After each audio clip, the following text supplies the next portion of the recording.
മഹാപ്രളയം കഴിഞ്ഞിട്ട് 7 മാസം പിന്നിടുന്നു. കൈപിടിച്ചു കയറ്റിയെന്ന ഭരണാധികാരികൾ അവകാശപ്പെടുമ്പോഴും ഭീതിയുടെ നിഴലിൽ ദുരിതമുണ്ട് കഴിയുകയാണ് ആളൂർ പഞ്ചായത്തിലെ 2 വാർഡുകളിലെ ജനങ്ങൾ. ആർക്ക് എന്ത് സമാധാനം പറയാനുണ്ട് ഇവരോട്? ആളൂർ പഞ്ചായത്തിലെ 9-10 വാർഡുകളിൽ നിന്നാണ് ഈ കാഴ്ചകൾ. പ്രളയം കഴിഞ്ഞ് 7 മാസം പിന്നിടുമ്പോഴും ഒരാഴ്ചയിലധികം വെള്ളത്തിൽ മുങ്ങിക്കിടന്ന ഈ വീടുകൾക്ക് പ്രാഥമിക സഹായമായ 10,000 രൂപ മാത്രമാണ് ലഭിച്ചത്. 7 മാസം പിന്നിട്ടിട്ടും വീടുകളുടെ ചുവരുകളിൽ നിന്ന് ഇപ്പോഴും വെള്ളം കിനിയുന്നു. ചുവരുകളിൽ അപകടകരമായ വിള്ളലുകൾ. പലരും കടം വാങ്ങിയും കുട്ടികളുടെ വരെ ആഭരണങ്ങൾ വിറ്റുപെറുക്കിയും വീടുകൾ പെയിന്റ് അടിച്ച് താമസയോഗ്യമാക്കി. 2-3 തവണ പെയിന്റിംഗ് നടത്തിയ ശേഷമാണ് പലരുടെ വീടുകളിൽ നിന്നും ചെളിയുടെ ദുർഗന്ധം പോയി കിട്ടിയത്. പ്രാഥമിക സഹായമായ 10,000 രൂപ പോലും കിട്ടാത്ത പരാതനായ പാറപ്പുറത്ത് പറമ്പിൽ രഘുവിന്റെ ഭാര്യ സിന്ധുവിനെ കണ്ടു. ഇതിനിടയിൽ കൊച്ചി കോർപ്പറേഷൻ ജീവനക്കാരനായിരുന്ന രഘു രോഗബാധിതനായിരുന്നു. പ്രളയ സമയത്ത് നാട്ടുകാർ ചേർന്നാണ് ചെമ്പുവാർപ്പിൽ രഘുവിനെ പുറത്തെത്തിച്ചത്.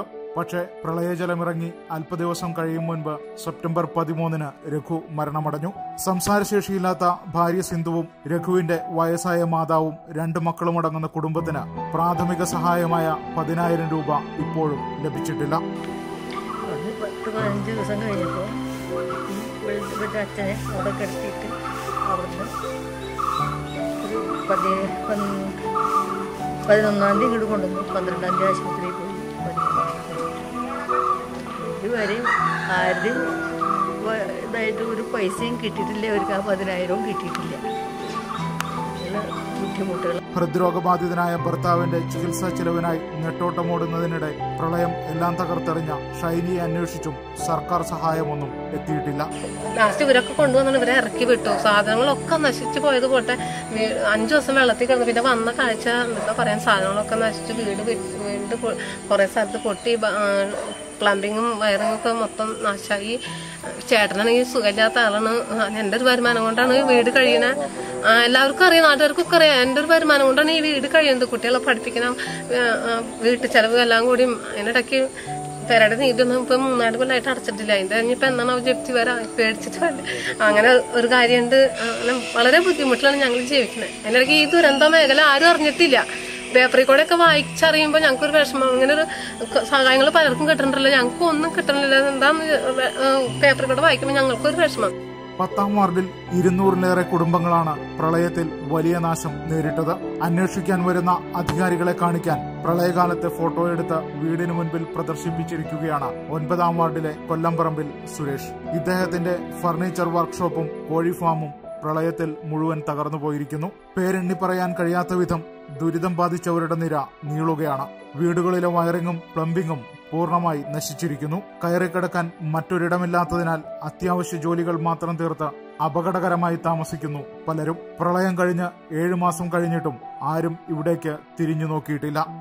ഞങ്ങള് വെള്ളം കയറിയിട്ട് കഴിഞ്ഞൊരു 6 മാസമായിട്ട് കാര്യമായിട്ടുള്ളൊരു നടപടിയൊന്നും ഈ ഏരിയയിലേക്ക് ആരും പുറമേ നിന്ന്, ഞങ്ങളുടെ ഉള്ളേരിയ ആയതുകൊണ്ടായിരിക്കണം, ആരും ഇങ്ങോട്ട് പ്രത്യേകമായിട്ടൊരു അന്വേഷണമോ അല്ലെങ്കിൽ പുറമേ നിന്നൊരു നമ്മൾ ജയിപ്പിച്ച് വിട്ട ആൾക്കാരായാലും ആരും അങ്ങനെ കാര്യമായിട്ട് തിരിഞ്ഞു നോക്കിയിട്ടില്ല. അപ്പോൾ ഞങ്ങളിപ്പോൾ ഞങ്ങളുടെ കാര്യങ്ങൾക്ക് ഞങ്ങൾ തന്നെ മുന്നിട്ട് ഇറങ്ങിയേക്കാണ്. പിന്നെ എന്താ പറയുക, ഞങ്ങളെല്ലാവരും വില്ലേജ് ഓഫീസിൽ പോയി. അപ്പോൾ ഞങ്ങൾ കളക്ടർ ഓഫീസിൽ മറ്റേ പെറ്റീഷൻ കൊടുക്കാൻ വേണ്ടി പോയിരുന്നു, വണ്ടിക്ക് വിളിച്ച്. അപ്പോൾ അവിടെ പെറ്റീഷൻ കൊടുത്തതിന് ശേഷം അതിൻ്റെ ഫോമും കാര്യങ്ങളും വില്ലേജിൽ വന്നു. വില്ലേജിൽ നിന്ന് ഒരു അന്വേഷണത്തിനും മറ്റു കാര്യങ്ങൾക്കൊന്നും വന്നില്ല. പിന്നെ ഞങ്ങൾ തന്നെ ഇവിടെ ഒരു മീറ്റിംഗ് ഒക്കെ വിളിച്ച് തഹസിൽദാറിനെ പോയി കണ്ടു, ചാലക്കുടി തഹസിൽദാറിനെ കണ്ടു. അവിടെ നിന്ന് ഒരു തീരുമാനം അതിന് ശേഷമാണ് വില്ലേജിൽ നിന്ന് ആൾക്കാർ വന്ന് ഇവിടെ ഒരു എൻക്വയറി അല്ലെങ്കിൽ ഒരു അന്വേഷണം നടത്തി എഴുതി കൊണ്ടുപോയി. അതെ, വെറുതെ വെള്ളം കയറി പോയ വീടുകളിലേക്കൊക്കെ ഒരു അന്വേഷണവും ഇല്ലാതെ അല്ലെങ്കിൽ അവരുടെയൊക്കെ താല്പര്യം, അവിടുത്തെ ആൾക്കാരുടെ താല്പര്യപ്രകാരം ഒക്കെ കാര്യങ്ങൾ കിട്ടുന്നുണ്ട്. ഇത് മോളിൽ കൂടെ വെള്ളം പോയി ഞങ്ങളുടെ സർവത്ര സാധനം നഷ്ടപ്പെട്ടതാണ്. A to Z പോയ ആൾക്കാരാണ് ഞങ്ങൾ. എന്നിട്ട് ഞങ്ങളുടെയൊക്കെ അവിടേക്ക് ഒരു അന്വേഷണം, ഒന്ന് അന്വേഷിക്കാനെങ്കിലും വന്നോടെ ആർക്കെങ്കിലും. ആരും അന്വേഷണത്തിന് പോലും വരണമില്ല. അതിന്റെ ഒന്നും ആവശ്യമില്ല എന്നുള്ളൊരു മട്ടാണ് എല്ലാ ആൾക്കാർക്കും. ഞങ്ങളുടെ കളക്ടറേറ്റിൽ കഴിഞ്ഞ 17-18 ഡിസംബർ 17-18 ഞങ്ങൾ അപേക്ഷ കൊണ്ട് അപ്പീൽ കൊടുത്തു. അവരന്വേഷിക്കാൻ വരട്ടെ എന്നാ പറയണ, അല്ലാതെ ആരും ഞങ്ങൾക്കൊന്നും വരണ്ട. അത് അന്വേഷണത്തിന് 3,000-4,000 രൂപ മുടക്കി 2 പ്രാവശ്യം ഞങ്ങൾ ഡിസംബർ 17-18 ആ ഡേറ്റിൽ കൊണ്ടുപോയി അവിടെ അപ്പീൽ കൊടുത്തിട്ട് അതിന്മേലൊരു നടപടി 2 മാസമായിട്ട് ഈ വില്ലേജിൽ നിന്ന് ഉണ്ടായിട്ടുണ്ടായില്ല. ഞങ്ങളത് ഓരോ വട്ടം ഞങ്ങൾ അവിടെ പോയി പറയുമ്പോഴും അവർ അയക്കാം അല്ലെങ്കിൽ ചെയ്യാമെന്ന് പറയണതാണ്. അവസാനം ഞങ്ങൾ താലൂക്ക് ഓഫീസിൽ ഇവിടുത്തെ എല്ലാ ആൾക്കാരും കൂടി താലൂക്കിൽ പോയി പരാതി പറഞ്ഞപ്പോൾ ആ ഒരു 3 ആഴ്ചയ്ക്ക് മുമ്പ് പരാതി പറഞ്ഞപ്പോൾ എല്ലാവരും കൂടി വരെ ഇവിടെ വന്ന് വീടുകളിൽ വന്ന് സർവേ നടത്തി ഓരോന്നൊക്കെ എഴുതി കൊണ്ടുപോയി. എന്നിട്ട് ഞങ്ങൾ പിന്നെ അന്വേഷിച്ചപ്പോൾ പറഞ്ഞത് ആളൂർ വില്ലേജിലെ മൊത്തം സർവേ നടത്തിയതിന് ശേഷം അവർ റിപ്പോർട്ട് അയക്കുള്ളൂ എന്ന് പറഞ്ഞു. അങ്ങനെ ലാസ്റ്റ് ഇപ്പോൾ ഈ കഴിഞ്ഞ ചൊവ്വാഴ്ച വെള്ളിയാഴ്ച അന്വേഷിച്ചപ്പോൾ പറഞ്ഞത് ഈ ചൊവ്വാഴ്ച, അതായത് ശിവരാത്രി കഴിഞ്ഞുള്ള ആഴ്ചകളിൽ അവർ അയക്കും എന്നാണ് പറഞ്ഞത്. അത് കഴിഞ്ഞ് ഞങ്ങൾ ചെന്ന് ചോദിച്ചപ്പോൾ അവർ പറയണത് സംഭവം എന്താ പറയുക, കളക്ട്രേറ്റിൽ നിന്നുള്ള ആൾക്കാർ ഇങ്ങോട്ട് വരും, എന്നിട്ടാണ് അവർ കൊണ്ടുവന്നിട്ട് നിങ്ങളുടെ വീട് അവർ വന്ന് ഇവിടെ നിന്ന് കളക്ട് ചെയ്ത് ഞങ്ങളുടെ വീട് വന്ന് നോക്കും എന്നാണ് പറഞ്ഞത്. അപ്പോൾ ഞങ്ങളത് അന്വേഷിച്ചപ്പോൾ കളക്ട്രേറ്റിൽ നിന്ന് വേറെ ആൾക്കാർ ഇവിടെ വന്നപ്പോൾ അവരോട് ചോദിച്ചു, കളക്ട്രേറ്റിലെ എയ്മാർ വന്നപ്പോൾ ഞങ്ങൾ ചോദിച്ചപ്പോൾ അവർ പറഞ്ഞത് അത് പറ്റില്ല, വില്ലേജിൽ നിന്നുള്ള റിപ്പോർട്ട് അവിടെ ചെന്നാൽ മാത്രമേ അവർ വരുള്ളൂ. അതിനെതിരായിട്ട് ഞങ്ങൾ ഇന്ന് എല്ലാവരും കൂടി ഒരു നിവേദനമൊക്കെ തയ്യാറാക്കി മാഡത്തിനെ പോയി കണ്ടു.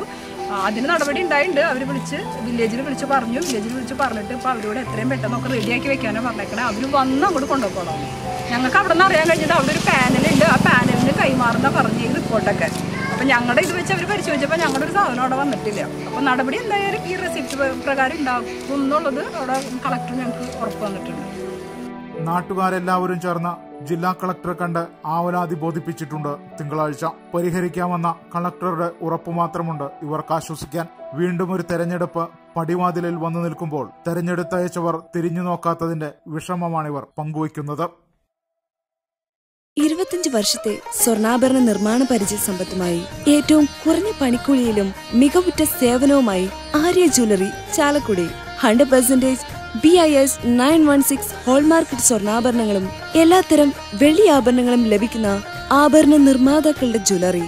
ലൈറ്റ് വെയ്റ്റ് ആഭരണങ്ങളും new gen fashion ornaments, Singapore light weight ornaments ഞങ്ങളുടെ പണിശാലയിൽ നിർമ്മിച്ചു നൽകുന്നു. Arya jewellery work Velayanikkaran building, main road, Chalakudy.